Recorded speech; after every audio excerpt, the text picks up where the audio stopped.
What's up, guys? For those of you that are watching this via replay, you already know the drill. You can tap the screen, heart away. For everybody that's just joining in, what is going on? Today, what we're doing is just something a little bit different. Here's the thing that's super important. You want to be...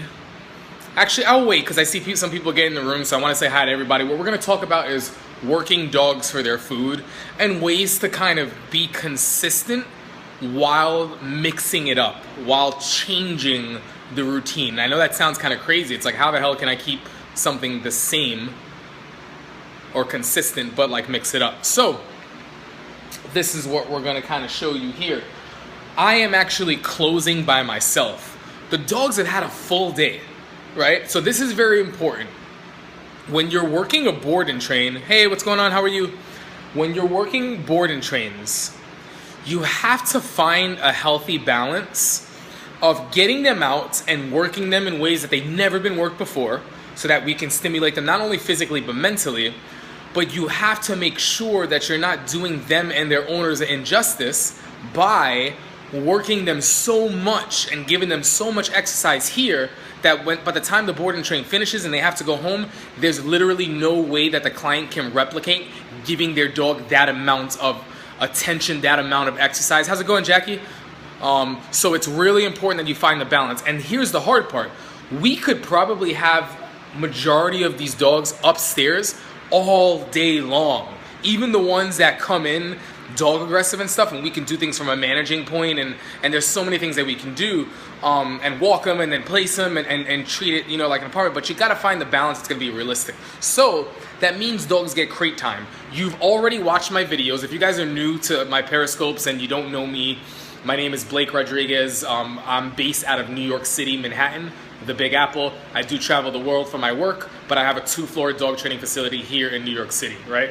So if you have not followed our scopes before, if you go to catch.me, KATCH.me, and then you under search type in Dream Come True Canine, you will see all of our archives. I've even done something better for you guys. If you haven't seen, what's up from Brazil? Awesome.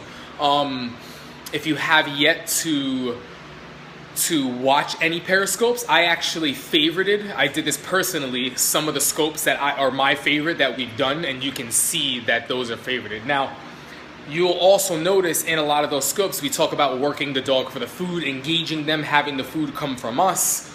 There are some situations when the reality is we're busy, right? So we work the dogs a ton today.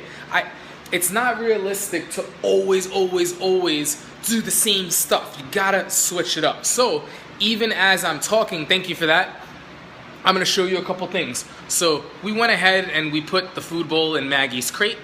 Maggie's had plenty of walking, plenty of play, treadmill and everything, but right now we're just gonna decide to crate her, right? And feed her in the crate. No big deal, it happens sometimes. Now, some dogs that lack impulse control, I wanna take advantage of this situation. So, I've gone ahead and taken the liberty of opening these and keeping them in a down. I don't know if you can notice, but there's a little bit of shaking on Bolt's end. That shaking is not fear at all. Bolt loves me, and anyone that actually has seen his board and train program before, right now he's just boarding, we're just doing extra work. You know that, like, especially Lola, like, they're good. Lola's actually doing better than Bolt right now, but we have their food here on the ground as they wait while another dog is eating, while I'm gonna be prepping these dogs, right? So, here's something that's, I'm gonna flip the camera. Okay, so we're gonna go ahead and we're gonna call my man Nino. Nino, come on, bud. As I'm calling him, they're expected to stay, right? He knows that's not his food. Come here, Nino. Get a stretch on. Nino's like one of our OG clients. If you guys follow our YouTube page, come here, bud. If you follow our YouTube page, he's like the first, I think maybe the second video. Come on. Shake it off, bud. Place. Good job. So he's gonna eat his food. For mild-mannered dogs, well, it depends. I'll switch it up. Like, these same dogs are going to be working for their food tomorrow. You know what I mean? So it really depends. Some of the dogs that have been through our program that are just here boarding, we'll go ahead and we'll do this a couple times because they don't need to work to the same degree as like this guy who's new. This is the guy that we just did the Periscope with. Look at him chilling, way more comfortable than he has been in the past.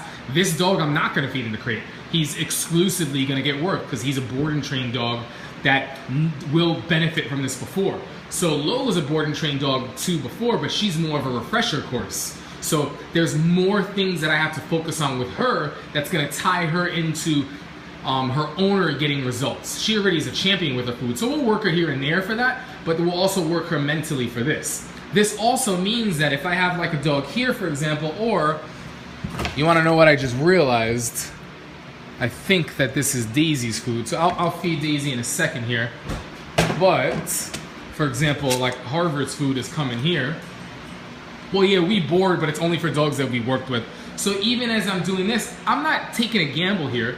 And if I am taking a gamble, I'm placing a good bet. It's a bet that I know I'm going to be successful with. Those dogs aren't moving because they regularly hold place. So this is not new, right? She's a dog that I'm going to work. I'm not going to crate feed her. If you guys have been following us with Sloan, you already know the drill with all that. Harvard's a dog that we work in other ways. I might just decide to put his food down, right? So every dog is different, but I know who's who, what they need, all the stuff. We have the notes over here. Like, this is not, look, and the guys are here. This is not your average dog training facility and company, right? We're very, very good at what we do for a reason. So we can mix it up, but we can still work dogs. That's it. I'm gonna keep it quick. I'm closing by myself today, which is another reason why I have to kind of be smart. Okay, I still gotta work these guys. Who can benefit? How can I do a scope, be working dogs at the same time, be feeding other dogs at the same time, get them to the point where they're done, let them rest, decide to work this guy for a little, get Sloan outside, work him, and then everybody's been fed. And then I can go take them for a walk. They've already had socialization. I don't need to like be like, oh my gosh, okay, so they got 2 hours of soch. They placed for an hour upstairs. We got them out on 3 walks. I gotta get them out to play again. It's like, no, we can teach them how to like chill out. Like an owner is never gonna give them that much exposure. Every single one of these dogs has also been treadmilled for 30 to 60 minutes earlier in the day, right? So it's like, don't overwhelm yourself and don't do it to the point where like you're like gung-ho and you're like you feel like you can't get it done. You know what I mean? Just have common sense. It's all good. Even if dogs are spending a little bit more time in crate, now I'm not saying they should be in crates forever, but the thing is if owners are crating their dogs or going home for work, whether they're crated or they're placed, dogs have to learn how to chill. Life is not play all the time. It just can't be. Just like for me, life is not play all the time. I would love for it to be. But that's not, it's just not realistic in this world. So if we want to be able to include our dogs in as many real world situations as possible, they have to know, hey, we're fun and we can play, but they also have to know, that, you know, majority of the time, the reality is life is kind of like boring. Like, I don't mean that my life isn't exciting, you know what I mean? But it's like, this is life. Sometimes it's not about play. If I'm gonna bring you outside, it might not be about you. Maybe I want to include you in my life. Come on, we're gonna go to that cafe, that outdoor coffee shop, and just hang. If you're gonna be hanging inside, let me show you how to hang outside, right? So we have to keep that in mind, because if you don't teach your dogs this, you're gonna have the type of dog that you love to death, but it's the most stressful part of your life because you can't do anything with your dog. Anytime you play with your dog, it has to be at the dog park, or it has to be a walk, and then you have to put your dog away when you're living the rest of your life. For me, that's not fun, right? So I spend time working on this impulse stuff to make it easier. Hey. So he let off a minor, like, kind of little whine. You're gonna wait. She's really good. I'm gonna go ahead, let me flop this. I'm gonna go ahead and I'm gonna give her this. Even if I want to, nope. Even if I want to here, she can wait. Okay. And then I can give her the food, no big deal. And then this guy can wait also. For doing that, that's my 100%. I'm gonna go ahead and I'm gonna give it to him. Go ahead, bud.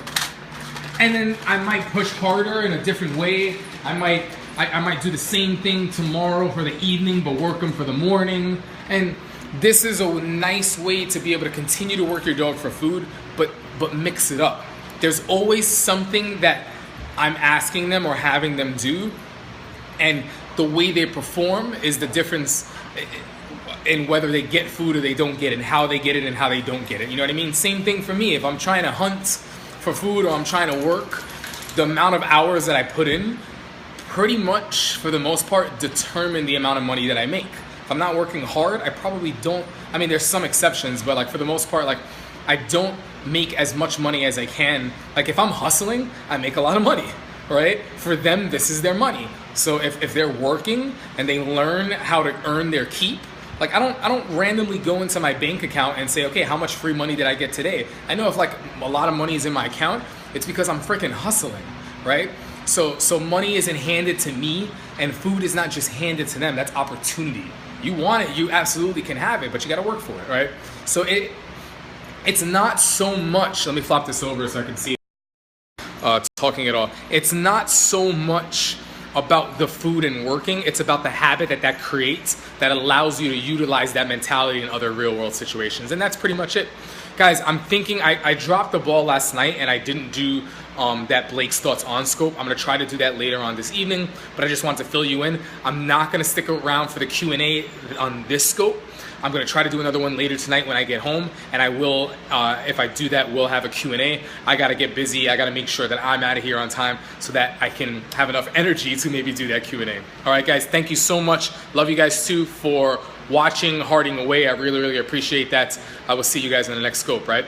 Make sure to check us out on Instagram, Facebook, obviously here on Periscope, YouTube, lots and lots of awesome free information.